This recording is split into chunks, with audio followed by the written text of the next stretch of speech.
നമ്മൾ മുരിങ്ങയുടെ ഒത്തിരി വീഡിയോസ് നമ്മുടെ ചാനലിൽ ചെയ്തിട്ടുണ്ട്. അപ്പോൾ പലരും ചോദിച്ചിട്ടുള്ളതാണ് മുരിങ്ങ പ്രൂൺ ചെയ്യേണ്ട സമയം എപ്പോഴാണ്, അതുപോലെ മുരിങ്ങ നന്നായിട്ട് പിടിച്ചു കിട്ടാനായിട്ട് ഏതൊരു സമയത്താണ് നമ്മൾ കമ്പ് നടേണ്ടതെന്നൊക്കെ. അപ്പോൾ അതിനെക്കുറിച്ചിട്ടാണ് നമ്മുടെ ഇന്നത്തെ വീഡിയോ. അപ്പോൾ മുരിങ്ങ നമുക്ക് എല്ലാവർക്കും തന്നെ പെട്ടെന്ന് പിടിച്ചു കിട്ടണമെന്നൊന്നുമില്ല. പക്ഷേ ഈ ഒരു സമയത്ത് നമ്മൾ നടുകയാണെങ്കിൽ, ഈ പറയുന്ന രീതിയിൽ നടുകയാണെങ്കിൽ നമുക്ക് ഉറപ്പായിട്ടും മുരിങ്ങ പിടിപ്പിച്ചെടുക്കാനായിട്ട് കഴിയും. അതുപോലെ തന്നെ നമ്മൾ ശ്രദ്ധിക്കേണ്ട ഒന്നാണ് പ്രൂണിങ്. നമ്മുടെ മുരിങ്ങയിൽ നല്ല രീതിയിൽ കായപിടുത്തം ഉണ്ടാവാനായിട്ട് പ്രൂണിങ് നിർബന്ധമായിട്ടും ചെയ്യേണ്ടതാണ്. അപ്പോൾ അത് ഏതൊരു സമയത്താണ് പ്രൂണിങ് ചെയ്യേണ്ടത് എന്നുകൂടി നമുക്ക് നോക്കാം. വീഡിയോയിലേക്ക് പോകുന്നതിന് മുന്നേ നമ്മുടെ ചാനൽ ആദ്യമായിട്ട് കാണുന്ന ആരെങ്കിലും ഉണ്ടെങ്കിൽ ചാനൽ ഒന്ന് സബ്സ്ക്രൈബ് ചെയ്യാനും അതോടൊപ്പം തൊട്ടടുത്തുള്ള ബെല്ലൈക്കൺ ഒന്ന് എനേബിൾ ആക്കാനും മറക്കരുത്. എല്ലാവർക്കും നമ്മുടെ പുതിയൊരു വീഡിയോയിലേക്ക് സ്വാഗതം. എല്ലായിടത്തും ഇപ്പോൾ മുരിങ്ങ നന്നായിട്ട് കായ്ച്ചു നിൽക്കുന്ന ഒരു സമയമാണ്. അപ്പോൾ ഇത്തവണത്തെ മുരിങ്ങയുടെ വിളവെടുപ്പെല്ലാം കഴിഞ്ഞതിന് ശേഷം നമുക്ക് മുരിങ്ങ പ്രൂൺ ചെയ്ത് നിർത്താവുന്നതാണ്. വർഷത്തിൽ 2 തവണയായിട്ട് നമുക്ക് മുരിങ്ങ പ്രൂൺ ചെയ്ത് നിർത്താം. പ്രൂൺ ചെയ്യുമ്പോൾ ആരോഗ്യമില്ലാത്ത കമ്പുകളും വളർച്ച മുരടിച്ചു നിൽക്കുന്ന കമ്പുകളും എല്ലാം കട്ട് ചെയ്ത് മാറ്റണം. നമ്മൾ മുരിങ്ങ കട്ട് ചെയ്ത് നിർത്തിയാൽ മാത്രമേ പുതിയ ബ്രാഞ്ചസ് വരികയും ആ ബ്രാഞ്ചസിലെല്ലാം തന്നെ മുരിങ്ങ പൂക്കുകയും കായ്ക്കുകയൊക്കെ ചെയ്യുള്ളൂ. അപ്പോൾ ഈ വിളവെടുപ്പ് കഴിഞ്ഞതിന് ശേഷം മുരിങ്ങ നന്നായിട്ട് കമ്പുകളെല്ലാം ഒന്ന് വെട്ടി ഒതുക്കി നിർത്താം. പിന്നെ നമ്മൾ ഈ കട്ട് ചെയ്ത് മാറ്റുന്ന കമ്പുകളുടെ ഭാഗത്തെല്ലാം തന്നെ ഏതെങ്കിലും ഒരു ഫംഗിസൈഡ് നിർബന്ധമായിട്ടും തേച്ചു കൊടുക്കണം. അതുപോലെ തന്നെ നമ്മൾ ഈ കട്ട് ചെയ്തിട്ടുള്ള ഭാഗങ്ങളിലെല്ലാം തന്നെ ഫംഗിസൈഡ് തേച്ചതിന് ശേഷം പ്ലാസ്റ്റിക് കവർ ഉപയോഗിച്ച് ഒന്ന് കെട്ടിവെക്കുകയാണെങ്കിൽ വെള്ളം ഇറങ്ങി ചീഞ്ഞു പോകുന്നത് പോലുള്ള പ്രശ്നങ്ങളൊന്നും ഉണ്ടാവില്ല. പിന്നെ നമ്മൾ വെറുതെ പ്രൂൺ ചെയ്ത് നിർത്തിയാൽ മാത്രം പോരാ, പ്രൂൺ ചെയ്തതിന് ശേഷം നല്ല രീതിയിൽ തന്നെ വളങ്ങൾ കൊടുക്കണം. കാരണം ഇനി നമ്മുടെ മുരിങ്ങ നന്നായിട്ട് വളർന്നു വന്നം, പുതിയ തളിർപ്പുകൾ വന്നം, ആരോഗ്യമുള്ള ശിഖരങ്ങളൊക്കെ ഉണ്ടാവണം. അപ്പം അതിന് തക്ക രീതിയിൽ വേണം നമ്മൾ വളങ്ങൾ കൊടുക്കാനായിട്ട്. ജൈവ വളങ്ങൾ ധാരാളമായിട്ട് കൊടുക്കാം. നമുക്ക് എത്രത്തോളം കിട്ടുന്നു അതനുസരിച്ചിട്ട് നമുക്ക് വളങ്ങൾ കൊടുക്കാവുന്നതാണ്. കൂടുതലും നൈട്രജൻ ധാരാളമായിട്ട് അടങ്ങിയിട്ടുള്ള വളങ്ങൾ ഈ സമയത്ത് കൊടുക്കുകയാണെങ്കിൽ മുരിങ്ങയ്ക്ക് നല്ലൊരു വളർച്ചയുണ്ടാവും.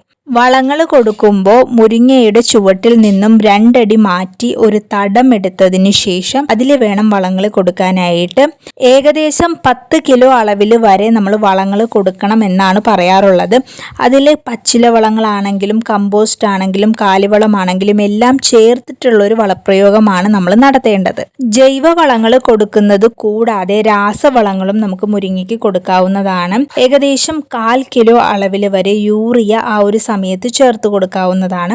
അതുപോലെ തന്നെ പൊട്ടാഷിനും മഗ്നീഷ്യം സൾഫേറ്റിനും പ്രാധാന്യം കൊടുത്തുകൊണ്ടുള്ള ഒരു വളപ്രയോഗമാണ് നമ്മൾ മുരിങ്ങയ്ക്ക് നടത്തേണ്ടത്. കാരണം മുരിങ്ങയിൽ കൂടുതലായിട്ടും കാണുന്നത് ഇലമഞ്ഞളിപ്പ്, അതുപോലെ മഞ്ഞളിച്ച് ഇലകൾ പൊഴിഞ്ഞു പോകുന്നത് പോലുള്ള പ്രശ്നങ്ങളാണ്.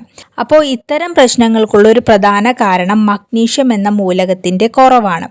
അപ്പോൾ ഈ ഒരു കുറവ് പരിഹരിക്കാനായിട്ട് വർഷത്തിൽ നമുക്ക് 100 ഗ്രാം അളവിൽ വരെ മഗ്നീഷ്യം സൾഫേറ്റ് മുരിങ്ങയ്ക്ക് കൊടുക്കാവുന്നതാണ്. അതും ഒരു തവണയായിട്ട് കൊടുക്കരുത്, 2 പ്രാവശ്യമായിട്ട് വേണം നമ്മളിത് മുരിങ്ങയ്ക്ക് കൊടുക്കാനായിട്ട്.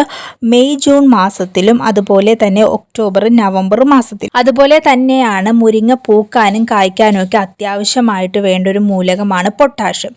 അപ്പോൾ 3 മാസത്തിലൊരിക്കൽ 100 ഗ്രാം അളവിൽ വരെ നമുക്ക് പൊട്ടാഷ് ചേർത്ത് കൊടുക്കാവുന്നതാണ്. പിന്നെ നമ്മൾ ശ്രദ്ധിക്കേണ്ടത് പൊട്ടാഷും മഗ്നീഷ്യം സൾഫേറ്റും ഒരുമിച്ച് ചേർത്ത് കൊടുക്കരുത്. രണ്ടും തമ്മിൽ ഏകദേശം ഒരു 2 ആഴ്ചത്തെയെങ്കിലും ഗ്യാപ്പ് ഉണ്ടാവണം. മുരിങ്ങ നന്നായിട്ട് പൂക്കാനും കായ്ക്കാനുമായിട്ടുള്ള മൂലകങ്ങൾ വളത്തിലൂടെ കൊടുത്താൽ മാത്രമേ നമ്മുടെ മുരിങ്ങ നല്ല ആരോഗ്യത്തോടു കൂടി വളരുകയും പെട്ടെന്ന് തന്നെ പൂക്കുകയും കായ്ക്കുകയൊക്കെ ചെയ്യുകയും ചെയ്യുള്ളൂ. മുരിങ്ങയ്ക്ക് പണ്ടാരും കാര്യമായിട്ടുള്ള വളപ്രയോഗങ്ങളൊന്നും നടത്താറില്ലായിരുന്നു. പക്ഷേ ഇപ്പോൾ നമ്മൾ നിർബന്ധമായിട്ടും വളങ്ങൾ കൊടുക്കണം. കാരണം പല മൂലകങ്ങളും ഇപ്പോൾ നമ്മുടെ മണ്ണിലില്ല. അപ്പോൾ അതനുസരിച്ചിട്ട് വേണം നമ്മൾ വളപ്രയോഗം നടത്താനായിട്ട്. ഇനി മുരിങ്ങ നട്ടിട്ട് നന്നായിട്ട് പിടിച്ച് കിട്ടുന്നില്ല എന്നൊരു പ്രശ്നമുണ്ട് പലർക്കും. മുരിങ്ങ നമുക്ക് 2 രീതിയിൽ നട്ട് വളർത്താം. ഒന്ന് കമ്പ് നട്ടും പിടിപ്പിക്കാം, അതുപോലെ തന്നെ വിത്ത് മുളപ്പിച്ചും പിടിപ്പിക്കാം. വിത്ത് മുളപ്പിച്ചാണ് നമ്മൾ മുരിങ്ങ നടുന്നതെങ്കിൽ നടുകയാണെങ്കിൽ വിത്ത് കുറച്ച് നേരം സുഡോമോണക്സ് ലായനിയിലോ മറ്റോ മുക്കി വെച്ചതിന് ശേഷം വേണം നടാനായിട്ട്. അതുപോലെ കമ്പ് നട്ടാണ് നമ്മൾ മുരിങ്ങ പിടിപ്പിക്കുന്നതെങ്കിൽ അതിന് പറ്റിയ ഏറ്റവും നല്ലൊരു സമയം എന്ന് പറയുന്നത് മെയ് മാസമാണ്. അപ്പോൾ ഏകദേശം മെയ് മാസം പകുതിയോടുകൂടി തന്നെ നമുക്ക് മുരിങ്ങ കമ്പ് നടാവുന്നതാണ്. ഈ ഒരു സമയത്ത് നമ്മൾ മുരിങ്ങ കമ്പ് നടുന്നത് കൊണ്ടുള്ള ഗുണം എന്താണെന്ന് വെച്ചാൽ ഇത് വളരെ പെട്ടെന്ന് പിടിച്ചു കിട്ടും.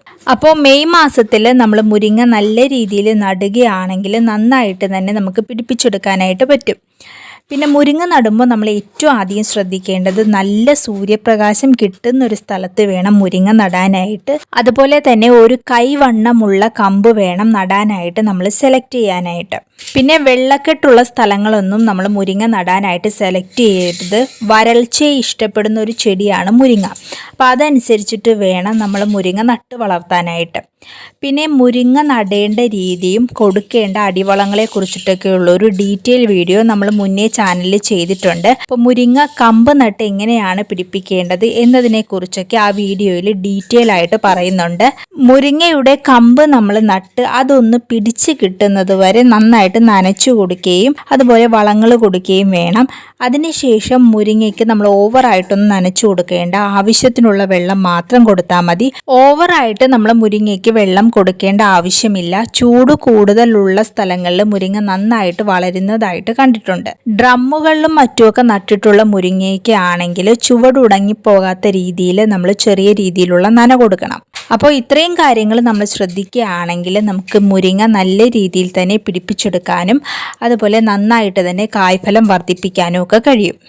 ഇന്നത്തെ വീഡിയോ നിങ്ങൾക്ക് എല്ലാവർക്കും ഉപകാരപ്രദമായെങ്കിൽ നമ്മുടെ ചാനൽ ഒന്ന് സബ്സ്ക്രൈബ് ചെയ്യാനും അതോടൊപ്പം ലൈക്ക് ചെയ്യാനും ഷെയർ ചെയ്യാനും മറക്കല്ലേ.